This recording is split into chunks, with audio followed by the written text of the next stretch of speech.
Thank you for joining us again on another episode of the Commend Journey podcast. I am your host, Michael Diamond. We are back with our year-end episode. And as is tradition, we will be bringing President of Commend Americas, Tom Reilly, with us. And we have some questions for you. So, Tom, say hello to the audience at large. Hey, everybody. Hey, Mike. Appreciate you having me on and look forward to the conversation. Yeah, me too. I've thought long and hard about some of these questions that I have to ask you. And I know that we all have a holiday soon to get to. But before we do, we'll need to sort of look at 2024 and then hopefully ahead to 2025, which will be sort of a set of its own puzzle pieces we have to bring together. So as we look back at the year, I'd like to get your impression on sort of the state of cybersecurity awareness that you feel our channel partners and dealers have. And then to sort of build off of that, is there more that we can do to sort of better deliver this critical message?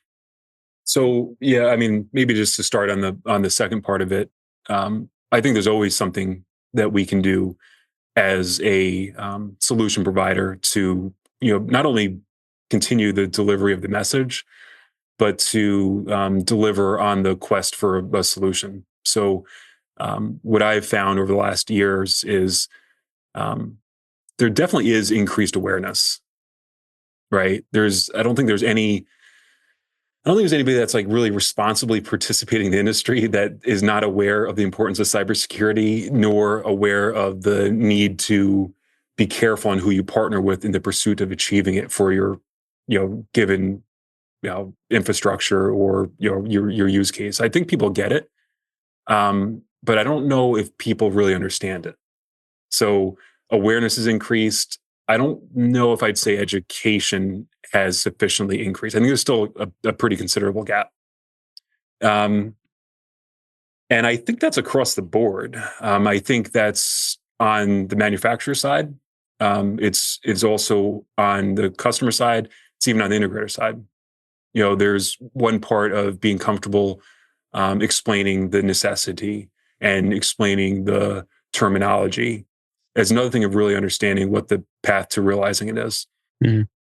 And from our side, I think it's breaking through some of the kind of granularity of the terminology and really focusing on what it means. And back to your second point, your question about what can Commend as a participant in that do. I think one part is making our desires and our kind of value proposition more clear. It's not about name dropping. It's about just articulating the desire to provide a trusted solution to the market.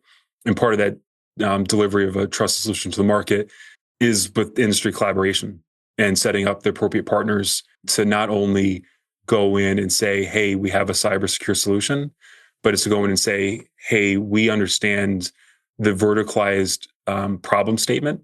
We understand the drivers that are leading to the need for investing in technology for a given market, a given vertical. And we've thought about it before we engage with a customer with our trusted alliance partners to develop a collective solution that will satisfy that. Because it's one part, the capabilities of technology, and it's another part, the relation to be set up with the vendors in the pursuit of it. Yeah. It's interesting. You made a point in there that I'd like to sort of pull right out. I think that we live in and work in an industry that is an alphabet soup of acronyms. Yep. And I think it's very easy for having those conversations with dealers and then partnering with them to talk to their end users, doing site walks.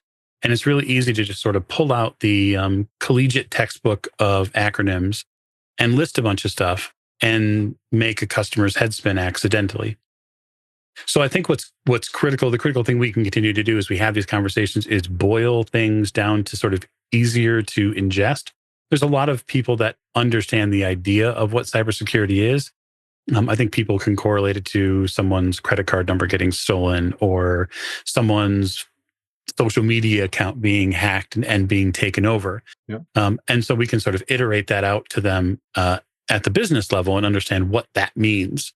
It's not as if hacking just got started. Right. It's been going on for decades. It's a really important conversation.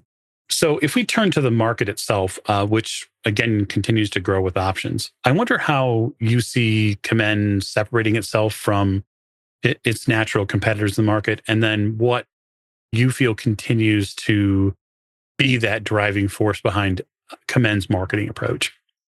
Yeah. So our market entry and service approach has been refreshingly consistent, and I feel that it's directly connected to the brand that we have in our product positioning, but also just the way we want to show up.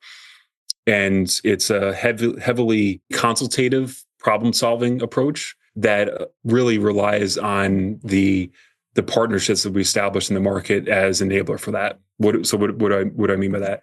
We don't want to just sell products into the market. We never have. We're very interested in understanding the business problem, and we're very interested in aligning with our trusted partners, our alliance partners in the industry, to be kind of jointly focused on bringing solutions to market with respect to the lanes that we all kind of stay in and service best.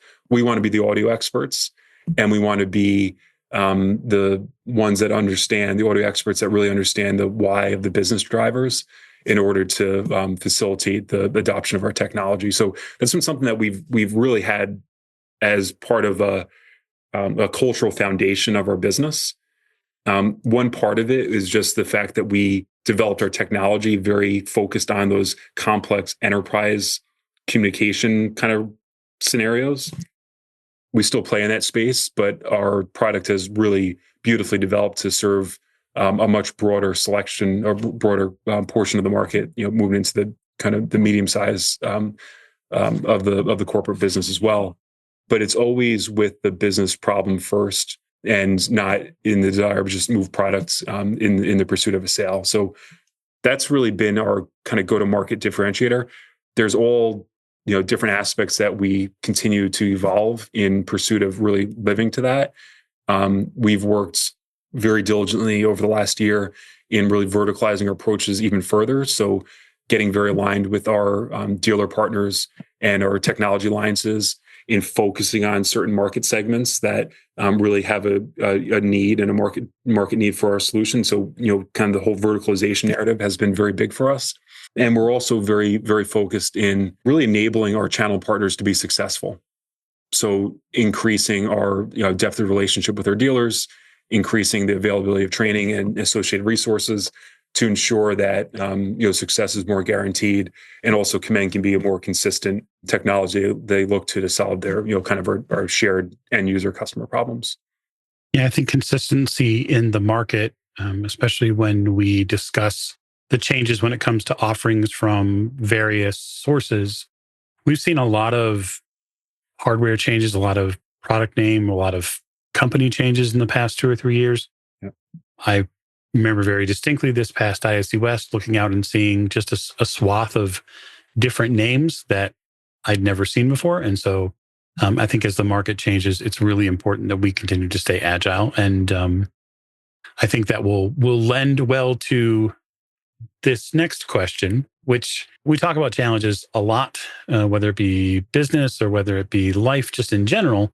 I wonder, with every year filled with those undiscovered challenges, what's one challenge that Commend America's discovered this year, and how did we meet it? Honestly, the one problem, if I were to summarize it, that we've encountered is really the path of that verticalization message. And I pause a little bit because it's not a problem that presented itself like, welcome to 2024, here's where it is. Because it's one part, the development of the market, and one part, the development of Commend as a company. We've really developed considerably over the last, I call it 5 years, in understanding the way that we need to serve the market and the way that we need to show up. And we've used that as a catalyst to transform ourselves as an organization. I guess there's burden and there's challenges in showing up appropriately for the position that you want to fill. So what does that mean? So in wanting to partner with some of our dealer partners and our alliance partners in pursuing certain verticals, critical infrastructure as an example, we've realized that the depth of understanding of really what it takes to serve those markets is more nuanced than we probably realized until we jumped into it. So there's a market presence from a brand and marketing perspective that you need to be very mindful of. So there's a kind of again a marketing and brand angle to it that we've started to understand more deeply. There's an enablement angle for our dealer partners to really mobilize them to be successful in our technology offering that has reminded us the next steps that we need to take in our dealer partner program and all the nuances that's required to develop that. There's a specification angle and ensuring that the architect, engineer, and specifier community is aware of the depth of solutioning that Commend can bring to the critical infrastructure market and how that's correlated with the regulatory and market drivers associated with it. So there's a learning angle around our presence within the specification market.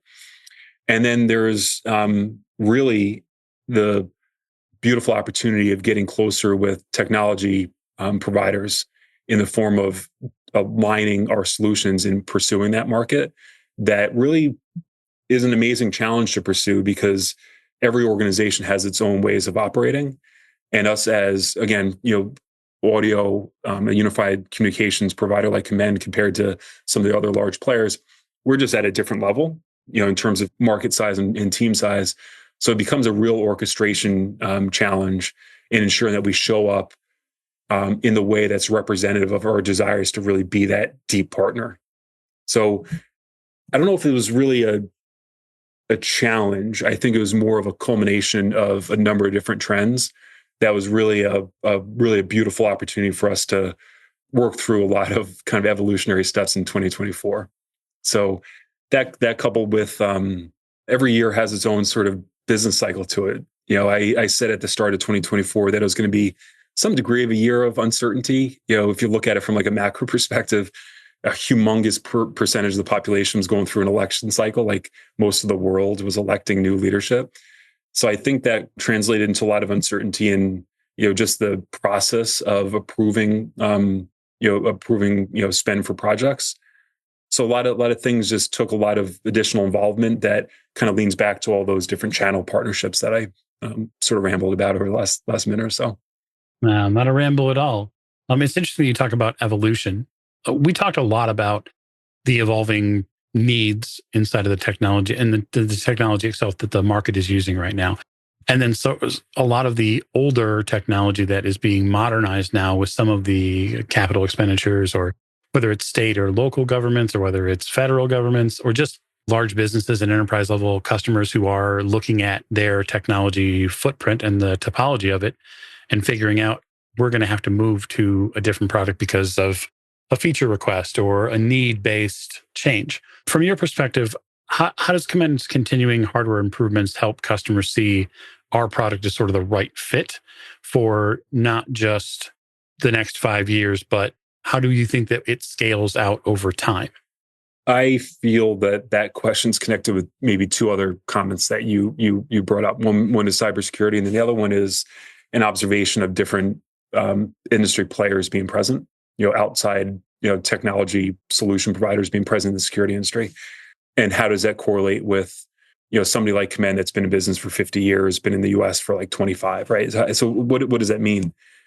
The way I see it is we're in the very happy position of having a large collection of existing installations through the development of long-term relationships, right? So systems are out there, they've been installed for 10, 15, 20 years.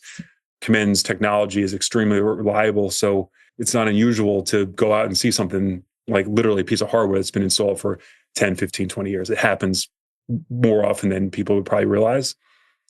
And traditionally, before this whole modernization topic that you bring up has been a term that people use as a champion for change. Before that'll happen, people love the fact that you invest in something, you install it, still works, awesome, right? We'll come back when it breaks. What Commend's been doing in that meantime is really focusing on why we need to consider new technology, not why you need to consider a new product because we made it. It's not a hey, we have a new product line, so please use it. but it's really a why did we invest in new technology and why do we bring that to the market? And it all comes down to the long-term nature in which we want to establish relationships. So we want to be the solution provider for life for our customers. And that means that we need to evolve with the operational flows and operational requirements. The days of an intercom being sufficient to just press a button, buzz somebody in the door is kind of, it's still there, but kind of behind us. Like, the use cases are more complex. But also we want to realize that, customers are facing additional challenges. One is cybersecurity, and we want to be viewed as that kind of trusted provider for navigating that. And the other one is realizing that there is a lot of industry noise out there. Every trade show has other players. Everybody can engage with technology providers. They'll take them off in a completely different direction. The whole challenge from an end user perspective is, how do you guarantee it's going to work? How do you guarantee it's going to work from a secure perspective? And how do you guarantee it's going to be interoperable with everything else? From our perspective, leading with cybersecurity, focusing on what's next from an audio and control room optimization perspective, meaning investing in new technologies and really challenging the status quo so we can provide additional capabilities. Mm-hmm. And then third is leading on, partnerships with other technology providers and doing it in an open source way to not make it a proprietary use command only, please, because of XYZ reasons sort of explanation. Right. But it's use command because we're the cybersecure trusted partner that's going to be stable in the industry and we align well with others. And by the way, we do that using, the latest cutting edge industry standards. So taking that sort of multi-pronged posture makes it very easy to go back to our customers that have invested in us in a more traditional sense years ago to explain the use case that's present now and use that as a justification for modernization. Yeah, so we're getting there, but it's it's conversations every time, right? It's that consultative presence. Absolutely. I don't like to, shine our apple too much, but I think one of the things that we do best in the room is have meaningful conversations that aren't just, in effect, here, let me sell you this widget that will fix your problem because I'm a guy that sells widgets. It's not what we do. And I like that because I think the process is more genuine. And if nothing else, our track record has shown that the solutions that we provide are long lasting. Yep. And I think that's uncommon in an era of the widget. I agree. As you have mentioned a couple of times now during this, partnerships are a key connection point for us. We are not doing this alone. And I think that we gain a lot of value overall because we have such connected partnerships. Can you speak to how those partnerships are evolving, not only just in 2024, but of course beyond, and how we're evolving to support our channel partners and their customers? So, I mean, every year has its kind of cycle of evolution, right? And what I'm really proud of in 2024 is we've been able to go into some discussions with other industry players with a very clear message of our desire to align in our go-to-market strategies and also be very open in our development aspirations, meaning product development aspirations. There's been a big push in the market for many players to kind of verticalize in terms of different components of the security umbrella, but verticalize their offerings under one. So selling intercom, selling access control, selling video, because it makes sense and customers are going to need all of them. So why don't we offer all of them? Commend does not have that desire. Commend is very focused on our USP of audio excellence. We want to deliver reliable audio that's best in class in clarity, using latest technology to provide that clarity, and cybersecure and interoperable. So we want to be able to be that audio component for joint solutions. And we have always realized that, and we've always used that as a way of driving a focus on what we really want to develop and bring to market, which is audio. But in the start of 2024 and really in 2023, we decided that we wanted to engage strategically with certain other technology providers in the market to really join forces in driving joint solution offerings together. And that takes, it's not just a sales thing, it's also a kind of an uncomfortable kind of opening of the book from a R&D perspective as to where we're going, so that we can develop solutions that are truly unified, that will be impactful for our joint customers. So how do we do that? It's just by establishing the right focus program, and with the right global ownership and responsibility, to ensure that we don't allow ourselves to become reactionary. And we want to, meaning reactionary to a given project, but instead we want to be very strategic and consistent in driving that forward. So, this year has been one of really establishing those agreements and defining what it means for us internally. We've had some bumps along the way internally, to be honest with you, and that kind of goes back to that kind of evolution that we're going through. But I'm really happy where we're at, and happy that the steps are being taken into the new year. I especially appreciate the acknowledgement that not everything is crystal perfect every time. There's too much of that facing, I think, in the industry. I think it's okay to tell people, hey, yeah, we didn't get it right this time, or maybe it didn't go exactly to plan. That's okay, because we take a ton of learning from that, and then we do the next thing. And I think that's important too, because it shows that we're always up for the next challenge. Yeah. So that's all I have for you this year. I was going to normally, I would ask you the 2025 question, but I actually want to save it for something that we're doing next year. So I will couch the 2025 question, and then just wish all of you and your family, and then obviously the listeners, a wonderful end of their 2024 and a blessed holiday. Yeah. And Mike, thank you very much for the conversation, and thank you everybody for listening. I'm really proud and really happy about how this this podcast's format is progressing, and I'm hopeful everybody finds it valuable. It certainly is a great opportunity to have a conversation. I look forward to the next one. Thanks much. Thanks, everybody, and good night.